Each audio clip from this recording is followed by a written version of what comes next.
الحمد لله رب العالمين الصلاة والسلام على رسوله الكريم وعلى آله وصحبه أجمعين وعلى من تبعهم بإحسان إلى يوم الدين. ما بعد. باب آداب السير والنزول والمبيت والنوم في السفر إلى آخر الباب. ونبي هريرة رضي الله عنه قال رسول الله صلى الله عليه وسلم: إذا سافرتم في الخصب فأعطوا الإبل حظها من الأرض، وإذا سافرتم في الجدب فأسرعوا عليها السير وبادروا بها نقيها، وإذا عرستم فاجتنبوا الطريق فإنها طرق الدوام ومأوى الهوام بالليل. رواه مسلم. வினித்துக்குரிய அல்லாஹ்டியார்கள், இன்று நாம் பார்க்கக்கூடிய தலைப்பு 168 தலைப்பு.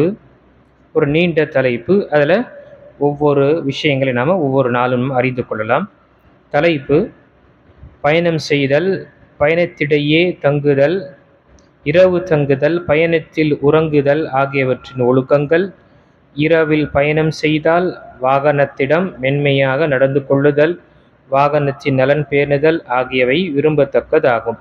வாகனத்தில் இயன்றால் மற்றொருவரை ஏற்றிக்கொள்வது கூடும். வாகனத்தின் உரிமைகளில் குறைவு ஏற்படுத்துவோரிடம் உரிமையை பேண வலியுறுத்தல். அபூ ஹுரைரா ரலியல்லாஹு அவர்கள் அறிவிக்கின்றார்கள்: நீங்கள் செழிப்பான பகுதியில் பயணம் செய்தால் பூமியில் ஒட்டகத்தின் பங்கை கொடுங்கள், அதாவது மேய விடுங்கள். வறட்சியான பகுதியில் நீங்கள் பயணம் செய்தால் ஒட்டக பயணத்தை விரைவுபடுத்துங்கள், அது போய் சேரும் இடத்திற்கு செல்ல துரிதப்படுத்துங்கள். நீங்கள் இரவில் ஓய்வெடுத்தால் பாதைகளை தவிர்த்து கொள்ளுங்கள், ஏனெனில் அது கால்நடைகளின் பாதைகளாகவும், மேலும் இரவில் விஷ ஜந்துக்களின் இருப்பிடமாகவும் உள்ளது என்று நபி ஸல்லல்லாஹு அலைஹி வஸல்லம் கூறினார்கள். இந்த ஹதீஸ் முஸ்லிமில் வரக்கூடிய 1926 ஹதீஸ். இந்த ஹதீஸில் நமக்கு குறிப்பாக கால்நடை பயன்படுத்தக்கூடியவர்கள், நம்முடைய வாகனத்து கால்நடையாக பயன்படுத்தக்கூடியவர்களுக்கு இங்கே முதல் விஷயம் சொல்லப்பட்டது. இப்படி இருக்கக்கூடிய விஷயம் இருக்கும்போது அந்த பிராணிக்கும் அந்த கால்நடைகளுக்கும் அதனுடைய உரிமைகளை கொடுக்கணும். நம்ம பயணம் மேற்கொள்கின்றோம் என்பதற்காக அது மிகவும் செழிப்பான ஒரு இடத்திற்கு போகும் பொழுது அதற்கு சில நேரம் கொடுக்க வேண்டும், அது மேய்வதற்காக விட வேண்டும். அதே போல வறட்சியான இடத்தில் செல்லும் பொழுது சீக்கிரமாக விரைந்து செல்லும் பொழுது எங்கு அதற்குரிய உணவோ ஓய்வோ என்று இருக்குமோ அங்கு அது சென்றடையும் என்று விசலாக சொன்னாங்க. இது என்ன? பொதுவாக ஒட்டகம் மற்ற கால்நடைகளை பயணத்திற்காக பயன்படுத்தக்கூடிய. அடுத்ததாக இந்த ஹதீஸில் சொல்லப்பட்டது, இரவு தங்கும் பொழுது நீங்கள் என்ன செய்யாதீங்க, வழியில் செல்லக்கூடிய அந்த வழியில் நீங்கள் தங்காதீர்கள். இது அந்த காலத்தில் சொல்லப்பட்ட இந்த சமகாலத்திலும் நமக்கு ஏற்படும். குறிப்பாக இப்போ இருக்கக்கூடிய நம்முடைய விஷயம் பார்க்கும் பொழுது ஹைவேயில் நம்ம என்ன செய்யக்கூடாது, நம்முடைய காரோ நம்முடைய வாகனத்தை நம்ம நிப்பாட்டக்கூடாது. குறிப்பாக இரவு நேரத்தில் அது நாம் பொதுவான இண்டிகேட்டர் போட்டாலும் சரி, ஹைவேவுடைய இடத்துல நம்ம வைப்பது என்பது என்ன, நமக்கு ஆபத்தை ஏற்படுத்தும். அது கால்நடைகள் என்று சொல்லும் பொழுது மனிதர்களும் சென்று வரக்கூடிய இருக்கிறாங்க, அதே போல் மற்ற கால்நடைகளும் வரும், ஏதாவது ஒரு பாதிப்பு ஏற்படும். அதனால்தான் நம்ம தள்ளி கொஞ்சம் வைக்க வேண்டும். தூங்கும் பொழுது மூன்றாவது உறங்க வேண்டும் என்று ஒரு நிலை இருந்தால் அங்கு நம்ம கொஞ்சம் உயர்ந்த இடமோ அல்லது விஷ ஜந்துக்கள் வராத அளவுக்கு நாம் நம்முடைய இருப்பிடத்தை பொதுவாக தூங்கக்கூடிய அல்லது அமர்வுடைய இடத்தை நாம் அமைத்து கொள்ள வேண்டும் என்று நபி ஸல்லல்லாஹு அலைஹி வஸல்லம் இங்கு வலியுறுத்தியிருக்கின்றார்கள். இப்போ இந்த ஹதீஸில் நமக்கு இது அனைத்துமே என்ன, ப்ரிகாஷன்ஸ். நமக்கு பாதிப்பு ஏற்படுவதற்கு முன்னால் முன்கூட்டியே நம்முடைய முன்னெச்சரிக்கையாக நம்முடைய அனைத்து பயணங்களுடைய விஷயங்களை நாம் செய்து கொள்வது என்பது என்ன, நபிகள் நாயகம் ஸல்லல்லாஹு அலைஹி வஸல்லம் காட்டி தந்த ஒரு வழிமுறை. பயணத்தில் போகும் பொழுது இந்தந்த விஷயங்களை நீங்கள் கவனம் கொள்ளுங்க என்று. ஆக இதை நாம் என்ன செய்யக்கூடாது, அலட்சியமாக நாம் இருந்து விடக்கூடாது. இதனால் நாம் எத்தனையோ வாட்டி நாம் பார்க்குறோம், வாகனம் இண்டிகேட்டர் போட்டு நிப்பாட்டப்பட்டாலும் ஹைவேல ஏதோ அசம்பாவிதம் என்ன நடந்து விடுகின்றது, பின்னர் இருந்து இடித்து இது மாதிரி நிறைய விஷயங்கள் ஏற்படுகின்றது. ஆக நிற்கும் பொழுது அல்லது குறிப்பாக வேகமாக செல்லக்கூடிய அந்த சாலையில் நாம் மிக கவனமான ஒரு முறையில் நாம் செய்து கொள்ள வேண்டும் என்று நபி ஸல்லல்லாஹு அலைஹி வஸல்லம் வலியுறுத்துகிறாங்க. அடுத்த ஹதீஸில் பார்க்கும்போது நபி ஸல்லல்லாஹு அலைஹி வஸல்லம் அவர்கள் பயணத்தின் போது இரவில் ஒரு இடத்தில் தங்கினால் தனது வலது புறமாக திரும்பி படுப்பார்கள்.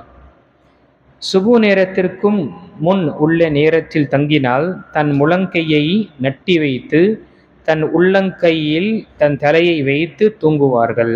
இந்த ஹதீஸும் முஸ்லிமில் வரக்கூடிய 683வது ஹதீஸ். இப்போ இந்த ஹதீஸில் நமக்கு தூங்கக்கூடிய ஒரு ஒழுக்கத்தை நபி ஸல்லல்லாஹு அலைஹி வஸல்லம் கற்றுத்தராங்க. முதல் நேரம் என்றால் என்ன? நம்முடைய முதல் நேரம் போல 11 மணி 12 மணி என்று கிடையாது. நமக்கு முதல் நேரம் என்ன சொன்னோம்? சீக்கிரமாக தூங்குகிறோம் உஸ்தாத். எப்போ? 10 மணிக்கெல்லாம் தூங்குறேன். முதல் நேரம் என்பது இஷா முடிந்த அடுத்த நொடியே என்ன முதல் நேரமாக இருக்கு. இஷா நாம் தொழுகிற மாதிரி இருக்காது.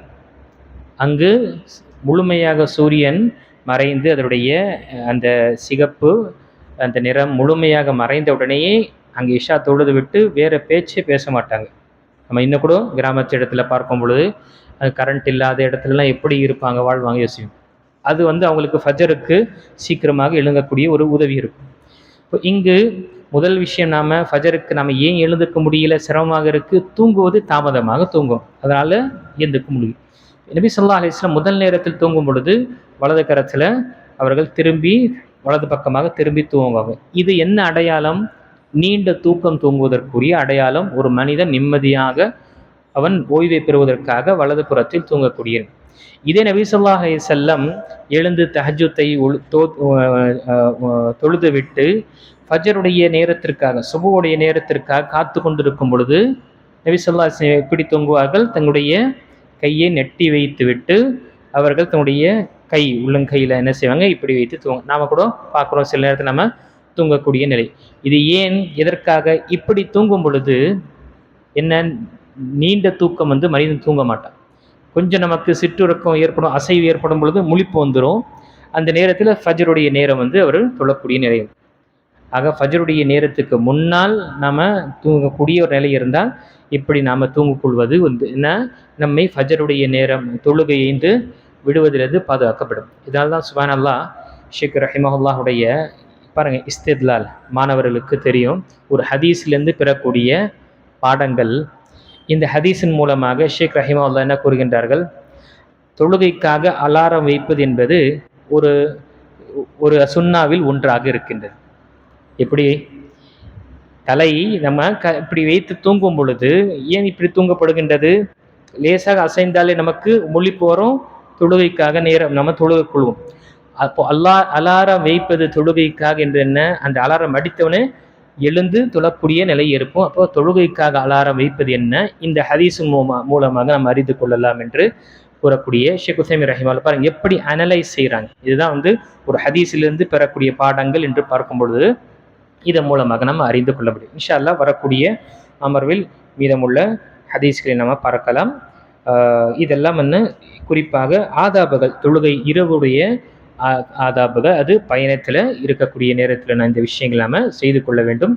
இதிலும் என்ன, நமக்கு சென்றடையக்கூடிய இடம், ட்ரெயினில் இருப்போம், பஸ்ஸில் இருப்போம், சென்று அடையக்கூடிய இடத்துல நம்ம நேரத்துடன் சென்றடைவதற்காக நம்ம அலாரம் வைக்கிறோம். தூங்கும் பொழுது அங்கே அலாரம் வைத்து அந்த நேரத்திற்கு முன்னாலே எழுந்து நம்ம தயாரிச்சு, இதெல்லாம் என்ன, நமக்கு பயணம் நமக்கு சீராக அமைவதற்கான ஒரு சில அறிவுரைகளாக இருக்கின்றது. அல்லாஹு தஆலா நம் அனைவர்களுக்கும் நம்முடைய ஒவ்வொரு வாழ்க்கையின் அம்சங்களையும் நபி ஸல்லல்லாஹு அலைஹி வஸல்லம் காட்டி தந்த வழி பிரகாரம் அமைக்கக்கூடியவர்களாக அல்லாஹ் ஆக்கி அருள்வானாக. ஆமீன். வாஹிரு தஅவானா அல்ஹம்துலில்லாஹி ரப்பில் ஆலமீன்.